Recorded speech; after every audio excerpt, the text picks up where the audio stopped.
All right, thank you, Cindy. Well, this holiday season's about to kick off, and Summer GENETTI today, she is the pastry chef at, of course, the Cincinnati Hotel, the Palace Restaurant at the Cincinnati Hotel. She is here. You're going to help us because, well, downtown's a wonderful place to come to for the holidays. You guys have tea and such there, but we also need some recipes at home that we can serve for Halloween, Thanksgiving, Christmas, beyond, and you've brought a pretty versatile one. This one fits the bill. It is perfectly appropriate for right now. Really great with spiced cider, coffee, tea, whatever you have. We're making pumpkin cookies with coffee frosting. In here, due to time constraints, I've already creamed butter and sugar and some eggs, and then some pumpkins already in there.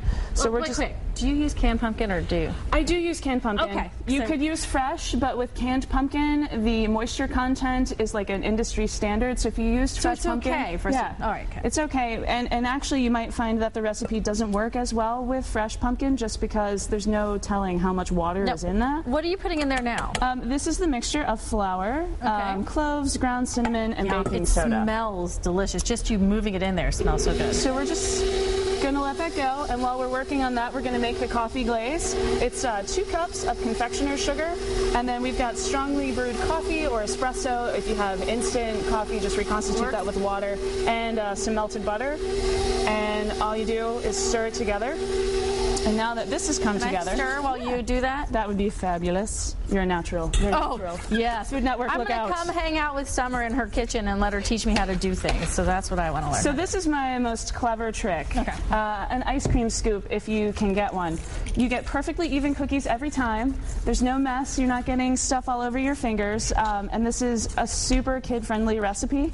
So I just put them on a cookie sheet lined with parchment, which will be your new best friend. Yes, because love that. The cookies will pop right off of it, and you won't have nearly as brown bottoms. And can you say also you put like cooking spray underneath the parchment so that I did that so if you have a convection oven, this is especially important because then the paper won't fly up, and when you go to take the cookies out, the paper won't slide and the cookies will get smushed. That's why she's the expert.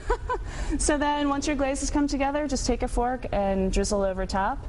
And the finished product, as you can see, is right you there. even made some into like whoopie pies, right? Yeah, and all we did was sandwich each cookie with a little bit of cream cheese frosting. The substitutions are limitless. These would be incredibly delicious with miniature chocolate chips or white chocolate. I was just about to ask, could you put some chocolate cranberries, raisins would be really yummy, pecans, whatever you've got laying around. So this is a great base recipe. And same with the frosting. If you don't like coffee, you could use chai or vanilla extract, whatever you got.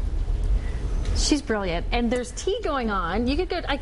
This would be like one of the cookies you would have if you had tea. Yeah, this would be great for a strongly spiced tea or just like a strong black tea.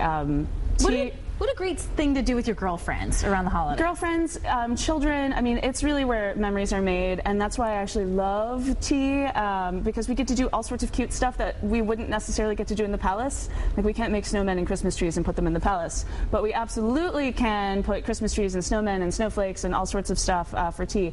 But it's 3 of my favorite tea cookies, scones, quick breads, little miniature desserts, and some light sandwiches. Well, Summer GENETTI, we always appreciate you coming down. Thank you, guys, for doing this, and we will have that recipe on our website as well.